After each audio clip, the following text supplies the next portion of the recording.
journey, and we're going to be going on lessons. I'm trying to change that light actually. I'm going to be doing this Objective C cheddar. Don't know what that is, but it sounds cool. You know, I might try and type on the actual keyboard. That'd be easier for the video.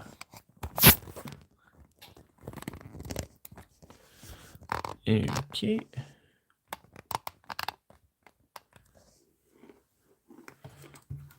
I think I will. I'm going to type on the keyboard, the regular laptop keyboard. And I'm going to continue playing Grant Cardone's audiobook about closing.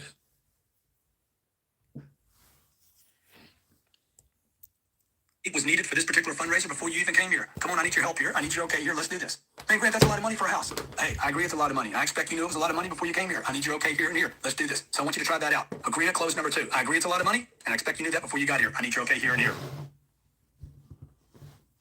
Agreement clause number 3.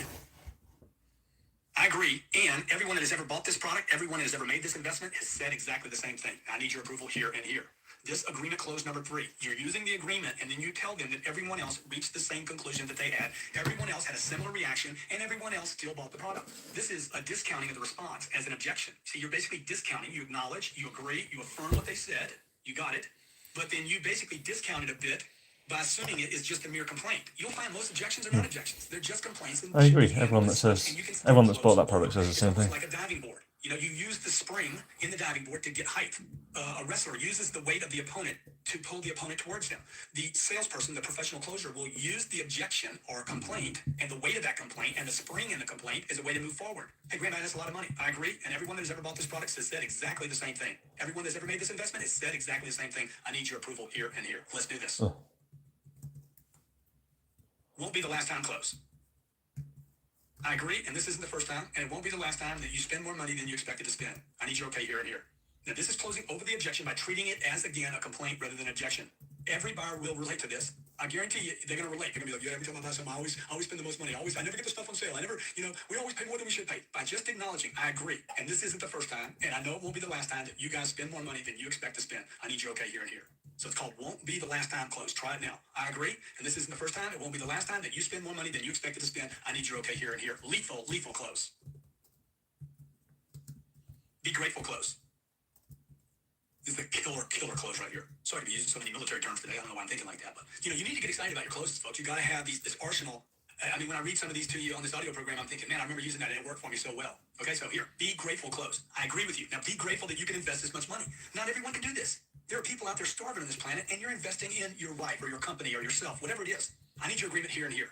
Now, this is great for high-end products. It's great for big equipment sales. It's great for long-term leases. Anything that's improving a company or an individual, you want to use the Be Grateful close. This is a very, very strong close. It requires tremendous self-esteem and confidence on your part. See, the truth, if you would use the truth in the close, it'll cut through the resistance in people. It'll cut through the objections. It'll cut through the stalls. It'll cut through the complaints.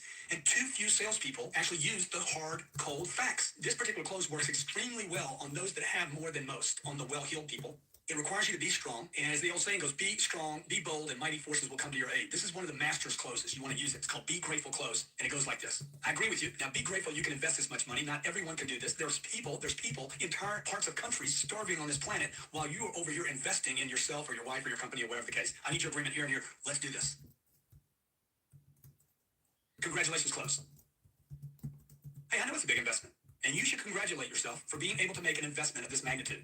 Not everyone can even consider living here or doing this or considering this kind of investment. I need your okay here and here. This close, like many you're being introduced to, uses the weight of the objection or the complaint as the momentum necessary to actually make the close. You want to use the objection rather than overcome it, okay? So the congratulations close.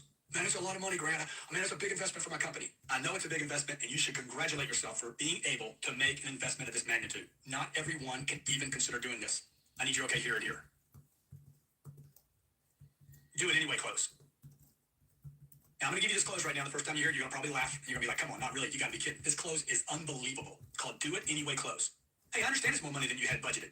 Do it anyway.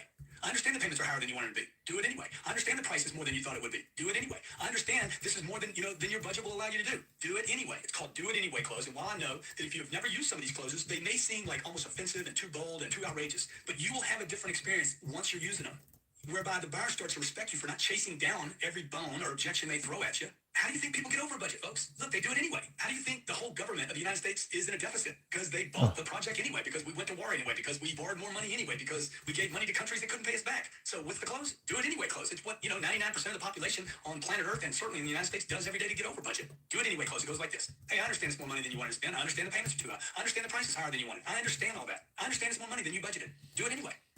You want to shut up right there and you want to pass the pen and go for the close. Look, if you don't use that close, the buyer is going to use it on themselves. I've actually had clients sit down in my office with me. I make a presentation to them. I'm selling a big piece of equipment for their company. And the husband looks at the wife and the wife looks at him. We can't afford this. And the wife tells the husband, hey, let's do it anyway. We need to do it. Boom. I'm like, hey, that's a great close. I need to start using that myself. Disease close. I know you're thinking, disease close. Come on, man. That's not even right. You're bringing disease into it. That's right. You know why? Because I'm committed to my product. I'm committed to my service. I'm committed to the close. So this is a money or price objection, payments, budget, whatever. You could use it on any of these scenarios. Disease close. I know it's more than you need, and I know it's more than you want to spend. But look, it's not a disease. It's not like you'll die from it. Let's do this. Sign here and here. Pass the pen and close. Here's the pitch. I know it's more than you need, and frankly, I know it's more than you wanted to spend. But sir, it's not a disease. It's not like you're going to die from it. Let's do this. Sign here, please. Where did you get the audacity to possibly say these kind of things, you might be asking? Well, this is the fact. Don't make a bigger deal of objections than they are. Close on the objections. You'll find these are very, very successful ways, and you will later wonder, hey, why wasn't I using this? Oh, I forgot. You were selling back then, and now you're closing. You understand? See, now we're moving you back into a closing position. So when the buyer says to you, or the person, or the board, or whoever you're talking to, man, this is just a lot of money. This is more than we want to spend. I know it's more than you need. I know it's more than you wanted to spend. I know. This is actually helping me realize times that I have closed people and how it served me. There was one time in an interview where someone asked if I was a hard worker, and then I recognised what they said, and I gave them a stone cold example of how I was a hard worker. Interesting. That you're actually making a decision before you planned on it. But it's not a disease. It's not like you're going to die from it. Let's do this. This close is very, very powerful if you just trust yourself with it. How many times have you known a family member that got sick or got a disease or had a problem and they're like, God, you know what? Nothing really matters anymore because now I got cancer or I got this problem. So that's what you want to leverage on right now, okay? The fact that, look, this is not a big deal. It's money. It's a decision. These decisions are nothing compared to terminal illnesses, okay? Disease close. How does it go? I know it's more than you need, and I know it's more than you wanted to spend. But look, it's not a disease. It's not like you'll die from it. Let's do this. Stay uptoned, stay agreeable, stay positive. This close is great. And I won't say it's sick because this is the disease close. Do it for me close. Sir, if you can't do it for you, and you can't do it for your wife, then I'm going to ask you to do it for me. I need your okay here and here. You get it? You're like, oh, no way, man. Come on, you can't even do that. Yes, I do. Most people want to help others. Most people want to help you, particularly if you're a likable person. Now you need to really leverage the likability. You need to ask for help, ask for assistance, and ask them to do it for you. This isn't as crazy as you might think. Do it, and I will prove you wrong. Try this close on your next 5 or 10 customers. When you're in the close and they're like, oh, no, I can't do it. This works perfect after the last one I just gave you. Do it anyway. I can't do it. We can't do it. It's too much money. We can't do it. Hey, sir, if you can't do it for you, and you can't do it for your wife, and you can't do it for your family, hey, do it for me. If you can't do it for yourself, do it for me. I need your okay here and here. The guy's going to look at you and start laughing. You got to be kidding, man. Before I do it for you, I'm going to do it for me and the wife. Great, sir, sign right here. You get it? Great close. Use it with courage. Do it for me close. How does it go? Sir, if you can't do it for you, and you can't do it for your wife, do it for me. I need your okay here and here. Let's roll. Inventory close. Move down a model. So you're getting some kind of price objection in the close. You want to move the buyer down a model and ask this as a solution. Would you consider the product right under this package? Let's say there's a A, B, C, D level. Would you consider going from a B to a C? You wouldn't say it like that. You'd say, would you consider the product right under this? This would save you $500, $1,000, maybe $1,500. It would reduce the payments by $12 to $30 per month. Or would you rather get exactly what you want and pay a little more? I See, want this is to done right on either this. at the presentation of product. You could do that before you actually present the product to be sure you're on the right product. It could be done right at the write-up to determine if you're on the right product, to test as a trial close that you're on the right consideration here. Or you could do this in negotiations when you get some kind of objection to money. And it goes like this. Would you consider the product right under this? Don't just ask a question and not continue. You want to ask the question and continue on. Would you consider the product right underneath this? That would save you $500, $1,000, $1,500 and reduce your payments $12 to $30 a month. Or would you rather get exactly what you want and pay a little more? Okay? So you should always use inventory as a way to solve problems. Would you consider the model just under this? It would save you X amount per month, or you can pay the money and get exactly what you want. Always use inventory to negotiate. Don't use money, as this is a much more value-added solution and a much better way to negotiate than just reducing price. Reducing price passes on no value. It also gives your buyer or prospect choices that allows them to save face if he is not able to actually afford the product. It also builds value in the product they finally decide on. So how does it go? Would you consider the product right under this? Rhetorical question, requires no answer. That would save you $500, $1,000, $1,500 and reduce your payments $12 to $30 a month. Or, hey, would you guys rather get exactly what you want and pay a little more? Inventory, close, move up a model. Before I write this up, I want to share with you that if we move up from the 4 gig to the 8 gig, or whatever the package is, from this package to that package, we actually move up. It would only be an added cost of X dollars. And with the payment programs, it would only change your payment by a little bit per month. Would you guys consider that? Now, this could again be used in the demonstration of product. It could be used at the write-up. It could be used in the negotiations to actually handle the price and the terms. Now you're saying, Graham, you got an objection over price or terms. Why would you move somebody up a package? One of the great misnomers of salespeople, closers, and negotiators is they always want to move down a package, which is incorrect. I would actually choose to move people up a package as a way to build value before I move them down a package. I talked about this in Sell to Survive as being a critical way to negotiate. This move up a model, let's say I'm on a $140,000 machinery purchase, okay? And I get, man, that's a lot of money. Let me ask you something. I know you guys are just, looking at all the possibilities today. Is there any chance you'd consider moving up one package? We move up one package with the kind of financing agreements we have in place right now, and the lease agreements we have in place right now. We can move up. It's only another $70,000. We move from 140 to 210, but it would only change your payments by about $345 a month. Would you guys consider that? And they'll be like, well, tell me what's on that package. You see, now you don't have a price objection. You have an inventory objection. Or he says this, didn't you just hear me? I just said it's too much money. I can't go up more money. Well, now what does that do to you? If he says no, I can't go up, it makes your 140 look good. See, you're actually moving him up to something he won't take as a way to justify what he needs. This is a great close. It is very, very valuable. You're going to use it in many, many situations. Anytime a customer says it's too much, they're saying too much what? Too much money or too much for that product? Too much money, period? Or too much for what you're offering me, and bringing them up a package helps. Others will think you're crazy, but then the buyer sees that the choice is to spend more money, not less, and the move up may actually validate the product and the price you're on. Great close. Inventory, close, move up a model. So what are you going to say? Before I write this up, I want to share with you. If we move from this package to this package, it would only be an added cost of X. And with the payment programs and the lease programs in place, it would only change your payments a little bit. Would you consider that? Selection, alternative, close. If the payments are too high, I suggest we go back and consider the model earlier. It won't have the memory that you requested. It won't have all the package and ingredients and things that you said were important, but it would put you in a position to get what you want, and you could later upgrade. These inventory and alternative close offers solutions to buyers. It makes you look like someone who is trying, someone who is professional and has solutions. See, all buyers should be moved up and down the inventory line by you, as they will anyway when they leave you. You understand? If you don't move people up and down in the package line, when they leave you, what are they going to shop? They're going to shop other alternatives. So you want to take advantage. Use your inventory. Quit using your money. It's easier to sell inventory than it is to sell price. This is how people make decisions. They shop, they compare, they evaluate. They do comparables. They're like, okay, this is 210, this is 175, this is 140. Where do I need to be? What can I afford? Where's the real value? The truth is, most people buy more than they need, not less than they need. And who's happiest? The people that are happiest, they move all the way up to the package they can't afford. So you're using logic in the close here. You're not using emotion. When you use inventory, you're using logic. You're using alternatives to justify and satisfy customers' thinking. This will help you close many more deals. Selection, alternative, close. That's a tough one. If the payments are too high or the price is too high, I suggest we go back. We consider the other that I talked about. Maybe 8 words a minute. minute. Have this, and this that you requested. But it would put you in a position to get what you want, and then you can upgrade later. Package, alternative, close. Justify and satisfy customers' thinking. This will help you close many more deals. Selection, alternative, close. Okay, look, if the payments are too high or the price is too high, I suggest we go back. We consider the other model that I talked about earlier. And look, it won't have this, and this that you requested, but it would put you in a position to get what you want, and then you can upgrade later. Package, alternative, close. Okay, there's a package, alternative, close. We're going to be moving on different packages.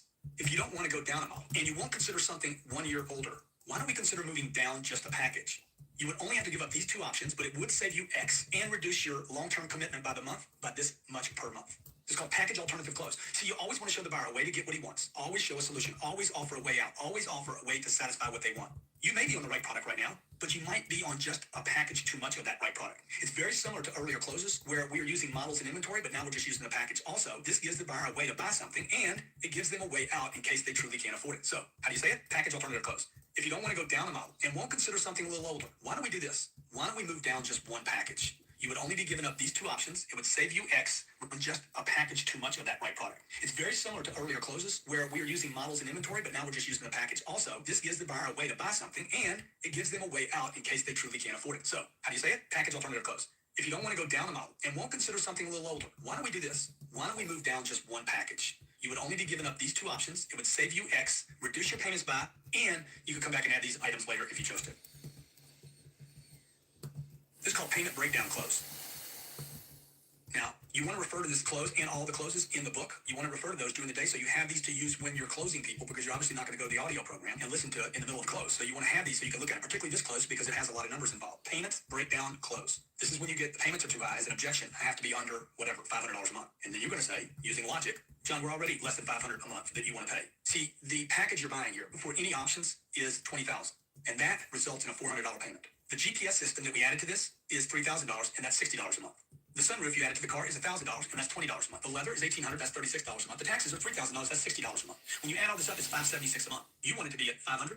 We're at $400 for the car, $60 for the GPS, $20 for the sunroof, $36 for the leather, $60 for the taxes. So what are you doing here? You're showing the buyer logically that you have satisfied their requirement to be under a certain number. This would work on anything: automobiles, equipment purchases. It would work on computers, any kind of software packages, any kind of TVs, appliances, any of that. It would work on contract material. You want to basically break down the payments and justify logically why you're under their target. Now, we have some options. Once you present this, we have some options. A, we remove the extras and the payments are only $400. That's $100 less than you want to be at. Option B, you pay cash for the extras and the payments are only $460. That's the product you wanted plus the taxes. Or C, get the extras, keep your cash, pay the extra $3 a day, get exactly what you want. Now, personally, I would go option number 3 and keep my cash. What do you want to do? Look, again, this close is based on pure logic. It can be used daily on any products. Consumer products will be lethal with this. Anytime you have extras or add-ons or options or packages and you got a payment objection. It's called payment, breakdown, close. You definitely want to refer to the book when using this one. Budget close number 1. Grant, we're over budget now. I mean, we can't afford this. So everyone who buys here is over budget, but we all still work it out. We have a support group that meets here on Monday nights, over budget, Monday night meetings.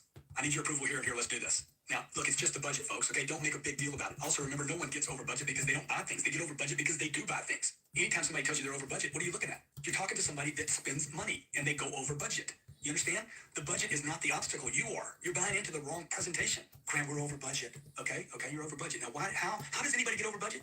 Oh, yeah, they say yes too often.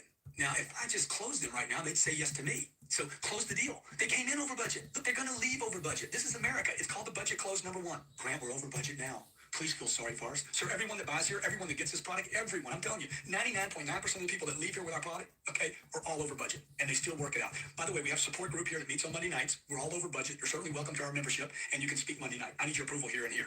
Add a little humor. Keep it light. It's no big deal. It's just a budget. Nobody dies about it. You could use the disease close with this. Sir, you're over budget. It's not a disease. It's not like you're going to die from it, okay? You'll find yourself, when you get more familiar, you'll start combining these closes, okay? For instance, budget close number 2. And sir, you could probably say that about your credit cards, your car payments, your insurance, your taxes, your groceries, restaurants, heating bill, Visa, MasterCard, electric bill, your alimony, your child support. I mean, come on, your house payments, they're all over budget. They're all more than you want them to be, but you still do them every month. I need your okay here and here. Let's do this. Discount the objection, right? Grant, man, we can't do this. It's over budget. Discount it, treat it like a comment or a complaint, and close the deal. Okay, so how does it go? And sir, you probably say that about your credit cards. That's your Visa, your Master, your American Express, your car payments, your truck payment, your insurance, your taxes, your groceries. You eat out at the restaurants, your grocery bill's too high. That's that heating bill, your electric bill, alimony, child support. I mean, come on. They're all more than you want them to be, but you still do it. And I need you okay here and here. Let's do this. Learn these closes, folks. You're going to hear companies, individuals, husbands, wives, kids. Everybody's going to say what? I'm over budget. Budget close number 3. I understand and expect that this decision will have plenty of company at home, and it won't be by itself. What do you mean by that, the buyer says? So you said it's over budget, right? I showed you the payments. The payments are $1,200 a month. You're like, man, Grant, we're over budget. I understand, and I would expect that this decision will have plenty of company at home and won't be all by itself. What I mean is this won't be the first purchase that you make that's too much and over your budget. I need you okay here and here. Let's do this. You will have customers cracking up over this response. The truth is so powerful, people actually get relieved on it. See, all people extend themselves for things they really want. You got banks going out of business in this country that extended themselves too much. You got professional investment companies, entire companies going out of business or on the fringe of going out of business because they don't know when to say no.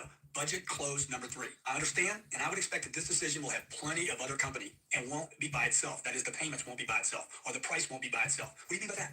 This will not be the first purchase or the last that you make that is too much and would be over your budget. I need you okay here and here. Let's do this. Budget close number 4. So assuming you got an objection of payment or price. So assuming, but they're telling you it's over our budget. So assuming your house note, your present car note, your insurance, your utilities, gas, electric, water, cable, groceries, medical, clothes, babysitter, school, entertainment, movies, restaurants, Visa, MasterCard, your alimony, your child support, your retirement contributions, the health club you belong to, and assuming you continue to save money every month and still have room left over in your monthly budget to enjoy your new purchase, you have no other reservations, correct? Great. Great. Let's go through the list. This is budget close number 4. When the buyer says this is over budget, you're going to basically, you need to know these so you can just pitch like I did. House note, present car note, car insurance, utilities, gas, electric, water, life insurance, groceries, medical, clothes, babysitter, school, entertainment, movies, restaurant. You need to pitch this, know your budget and know their budget so you can go through the whole list of possibilities. You could already have a budget made out, fill in the spots because you're going to ask. Certainly, if you have no other reservations and we still have room for you to afford this, you would do this. Is that right? Great. Good. Start at the top. What's your house payment? Visa, MasterCard, American Express. Be a professional. If you have to give financial guidance as to how they can do this, and you have to be the financial planner that can show them if there's room, that's what it takes to close the deal. You need to become a financial planner. And for those of you who say, man, I'm getting too nosy by asking somebody their house payment, what you need to be saying is, I don't care enough to close. Learn these closes, folks, so you can have whatever you want in your life and you and your family aren't going. So people say they don't have time, but I completely understand. Everyone that has conversations with us is short on time. But the one thing that booking a conversation with us does is it actually saves them time in the future because they make the right decision at the right time.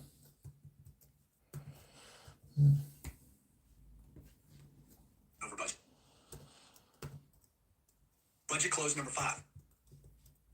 Now, I've given you 5 of these budget closes, so what do you think? You think that's important? Sure, if I got 5 of them, that means you're going to be hitting it all the time. Budget close number 5. 90% of the people I work with are over budget when they arrive here. Just because you may have made some decisions in the past that didn't make sense or made some purchases that you really didn't need should not mean that you would penalize yourself today from getting those things that do make sense and that you do need. Let's do this. Now, the U.S. government is trillions of dollars in debt, but it doesn't mean that it quits operating. I'm talking to you now, okay? I'm out of the close. This close is a way to acknowledge that being over budget is not actually a big deal. Don't let the budget be the barrier. Don't let their budget be your excuse not to close. They were over budget before they got here, before they met you, and they will be over budget regardless of what they do today. Don't let the buyer penalize themselves. If you have something they want and they want something you have, just tell them. Budget close number 5. 90% of the people I work with, 90% of the people that come here, 90% of the people that consider this product are over budget when they arrive here. Just because you've made some decisions in the past that didn't make sense, or maybe you purchased something that you didn't really need, shouldn't mean that you penalize yourself today from getting the things that do make sense and that you do need. Hey, let's do this. You want to use empathy, understanding, express, that you've made mistakes before and that they have, and you want to basically separate the last purchase or many purchases and the many mistakes and the bad decisions from this one. Okay, you got it? Budget close number 5. 90% of the people I work with are over budget when they arrive here. Just because you made some bad decisions in the past, possibly decisions that didn't make sense, and you purchased things that you didn't really need, shouldn't mean you penalize yourself today from getting the things that do make sense and that you do need. Let's do this. Assume zero balance close. This close is going to be used anytime there's debt being carried on, equipment that's being traded, a lease contract that's being, rolled over, a car that's being traded in, a boat that's being gotten rid of. Anytime there's some type of trade in place or some kind of consideration from some earlier purchase involved. So it goes like this: assume a zero balance. Your payoff has nothing to do with the value of your lease, your car, your boat, or whatever it is you're talking about. For instance, if you owed zero on that product, would you want zero? Of course not. It is worth what it's worth, and it's not going to get any better by waiting. Pay the difference between what it's worth and what you owe, and let's get you in the product you want. Sign here and here. And you're saying, okay, when am I going to use this? I'm selling a house. Okay, the guy's got to sell his house. He's going to buy a new house for me. I got him in the new house. He loves it. But he can't sell his old house because he owes too much money on it. That's going on all across America. There's over almost 3 million homes that could go into foreclosure this year in this country. So if you're a real estate agent, your sale of the new house is being hung up in the sale of the old house. So there's a short sale because he owes $800 and the house is only worth $600. Okay, so he's going to say, man, I can't get enough for my house to sell. Your house's value has nothing to do with what you owe in your house. The payoff you owe the bank has nothing to do with the value of that house or the car, the boat, the lease, whatever. If you owe zero, what would you want? Oh man, if I owe zero, I'd take $600. Exactly. See, it's worth what it's worth, and it's not going to get better by waiting. Let's do this. Let's pay off the difference, and let's get you in the house you want. Sign here and here. I'll work it out. Leave it up to me. Again, this is used when your buyer is involved with a situation where the person or company owes more on the present purchase or old purchase than the value of the asset is actually worth today, and they're trying to get rid of that. This stops many salespeople due to them being focused on the problem, not the solution. You need to become solution-oriented. Closers are solution-oriented, not problem-oriented. You want problems, folks. Because by solving problems, number 1, you get paid money. Number 2, when there's problems, you have less competition because nobody else knows how to solve them. Solve the problem and you close the sale. This is great for bankers, auto dealers, furniture sellers, equipment leases, mortgage brokers, and certainly good for real estate people. Payoff close. John agrees to purchase now, assuming we pay off the balance owed on his present lease or mortgage using the company's rebates and discounts, or by getting the lender to carry the difference over. John's funds, whatever he's putting down, will be used to reduce the amount financed on the new purchase. And this, again, while it might sound complicated when you're listening to it, go back and look at your book. This is great for products where equipment is being traded for a new purchase and/or the sale is being held up due to the balance on an earlier purchase. It can also be used when the buyer has a contract or lease on some other product or service. Trillions of dollars in sales are lost annually because of your lack of responsibility to take responsibility for earlier purchases that don't appear to have anything to do with the new purchase, but they do, because if you can't solve the old problem, something that happened earlier, you can't get the new deal. So this is called a payoff close. This is when you say, no, you're not giving me enough for my blah, blah, whatever, or I'm not getting out of it. It's a problem. You want to shift the attention off of that because you can't solve that problem. It is is what it is, and say, look, John, would you agree to purchase now, assuming we pay the balance off, owed on the present mortgage, and we are able to use whatever rebates we have available, whatever discounts I can get from the seller, or by getting the lender to carry the difference. So notice I've covered myself. I'm saying I'll pay it off by getting what? Company rebates, discounts, or I get the lender to carry the difference. So even if I can't pay it down, I can't add money to the product, I could get the lender to carry the difference, and that'd be all right. John's funds will then be used to reduce the amount financed on the new purchase. Great close, learn it, and refer to it in the book. Delay payment close. John will own now, assuming we pay off his credit card, save him from making his current payment, and set it up to where he doesn't have any payments this month, next month, not until the following month. How does that work for you? This is for those of you who are involved with the financing on a product sale and can get creative, not with how the sale is made, but how the individual or company makes payments. Let's say a guy's moving in now, saving a month rent. He'd have no payments this month and none next month. So rather than discounting the price of the house, let's say you're selling a house, you could include one payment. Rather than discounting price, you could get your seller to say, look, let's carry the guy's payment this month, next month, and the third month, if that's what it takes. If his problem is time, buy time. You ever heard this? Time is money? Build the savings or the solution for the buyer without giving up the price. You don't want to discount price. There's no value, particularly in this case where he can't make a decision. That, Grant, I need 3 months. I got this situation, I got that situation. Things are coming at me. Good. Let me make this suggestion, John. You'll own now, assuming we pay off your credit card. That's a problem. We save you from making any current payment that's due right now. We set it to where you don't have any payments this month on the new house. You don't have any payments next month and not until the following month. How does that work for you? Okay, what do you say? You pay off all my credit cards, so $25,000 there. You're going to make this payment on my lease this month. Okay, that's $4,000. You're going to make this month's payment on the house. I move in right away next month. Okay, that's another $2,000. Okay, boom. Yeah, that would work for me. Good. You see, you're building savings for the buyer without giving up the price and devaluing the price of the product being sold, and you'll ultimately give up less. Most salespeople don't get creative enough by becoming responsible for all the parts of the sale, including the financing, including the price, and including any problems the buyer is having. Most buyers are more worried about their monthly payment. I think you would agree. Most companies are worried about their cash flow than they're actually worried about the price. This is called delayed payment close, and it goes like this. John will own now, assuming we pay off this debt. We save him from making his current payment. We set him up to where he doesn't have any payments this month, none next month, none until the following 3 months from now. How does that work for you? Great close. Momentum close. Okay, I put all the numbers together for you, and this is what we can do for you. Disclose the figures. I need your approval here and here. What you want to do here is present the figures, go over them, ask for the approval, hand the pen to the buyer, and shut up. Great on shoppers, top buyers, and people who may be comparing your pricing to something else that they have gotten earlier from someone else. You want to be confident, in control, professional, and look the buyer in the eyes. This close is called the momentum close because it doesn't open the door to be retraded. I put all the numbers together, John. We've done everything we can for you. This is what we can do. We have no more room. I need your approval here and here. Shut up, pass the pen, close the deal. Momentum close. How does it go? Look, I put all our numbers together. Here's our complete proposal. This is what we can do. Disclose the figures. I need your approval here and here. Now, this next close I'm going to give you, I've gotten a lot of flack about. Because people take this close out of context and then start thinking that I'm doing something or saying something that's somehow sacrilegious. It's called the pray about it close. I need to pray about it close. Now, I am a religious person. I consider myself a spiritual person. I would never, ever offend anybody's religious beliefs or spiritual beliefs, and I certainly would support anyone and believe in whatever they believe. But this is for the customer or the individual that two situations here. One, that genuinely needs to pray about decisions before they make decisions, and number two, uses prayer as a way not to make a decision. So this is called I need to pray about it close. And again, it's used with complete respect to people's belief and their religion. I need to pray about this, Grant. And sir, I appreciate that. And I pray about every decision in my own life. Every morning I pray myself. How are you most comfortable praying? On your knees, standing up, sitting down? How are you most comfortable? Good, let's pray together. I trust God won't mislead either of us. I'm willing to accept God's will for the both of us. Now again, you want to honor the buyer's belief and be with him or her while he makes contact with who he or she prays to. While some may think this is taboo, a taboo not breachable area, you shouldn't go there, I disagree. See, the buyer brought God into this conversation. I didn't. And you should pay them the respect, I believe. You should pay them the respect of being willing to honor their beliefs and pray with them until you get a yes or a no. Again, my sincerity is genuine. I respect the buyer's religion. I respect the buyer's desire to pray about it. And I would respect whatever answer we get. So if you are religious or even not religious, the fact that your customer said, I need to think about it, what are you going to be like? Okay, I can't handle that. I can't breach that. Payment's too high. I can't handle that. I need to pray about it. Okay, great, sir. And I appreciate that. And the truth is, sir, I pray about every decision I make in my own life. If you don't pray every day, maybe you can't say that. But you could say what? And I appreciate that. How are you most comfortable praying? Let's pray together. I trust God won't mislead either of us. I'm willing to accept God's will for both of us. You got to be bold, folks, to use some of these closes. But let me tell you something. I'd rather be bold and use them than be broke because I don't use them. And if you're genuine, if you're interested, and if you're willing to do whatever it takes to sell your product, to sell your service, to sell your ideas, if you really, really believe in what you're doing, if you believe you make a difference, if you believe your company will really, truly take care of people, none of these closes should be a problem for you. You just need to look at whether you're sold on your product and your service enough. Think about it close, number one. And there's many of these. It's called think about it close, number one. Right, how do you think about it? Sir, thought is instantaneous. Think of an elephant. Did you get the picture? Good. Think about your house burning down. Did you get the picture? Good. You see, thought is immediate, is instantaneous. What you need to do now is make a decision.